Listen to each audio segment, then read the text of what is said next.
Hello again, Bob Forche here, Supply Chain Pro to Know. And today on this video segment, we are going to continue the idea of strategic thinking, focusing on leveraging S&OP, really focusing on how can we proactively address gaps and risks and intentionally provide a more resilient supply chain. And so what that means, number one, is not just focusing on disruptions and diversification, but rather focusing on strategic positioning. And to talk about resiliency means we are going to go beyond just being able to recover and to be focused on how can we be even better, more competitive, but not waiting for a problem to happen. It's about being proactive. So being more ready and more prepared means strategically we have to commit resources and time and energy in a proactive way. And that's a really important distinction. That happens in the S&OP process. When we have the strategic focus from the leadership top down, we are more committed, we are more enabled, and we are more prepared. It gets us ahead of the gaps, and the key is being proactive.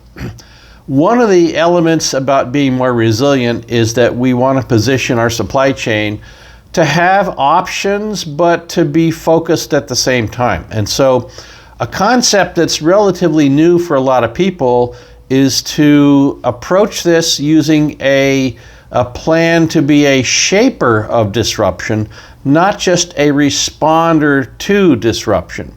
And so what does that really mean? In the end, we are looking at how we can reduce our supply chain surface area. So the exposure is greater when we have more things we have to manage, more suppliers, more locations, more transportation.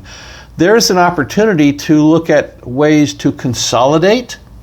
And by the nature of consolidation, strategic consolidation, we can find ways to reduce some of that risk and proactively position ourselves to avoid some of that risk.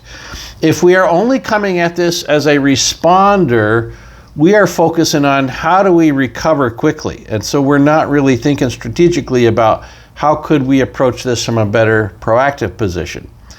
Those that learn to do this well suffer a lot less disruption when those things do occur, and we generally come out of this more competitive. And so the data in recent history shows that disruption shapers experience as much as 1/3 of the kind of disruption and delay of revenue that responders incur. So a strategic thinking process is to really revisit your risk management and your S&OP planning to focus proactively on opportunities to position you to be a lot stronger. So hopefully that gives you some really good ideas.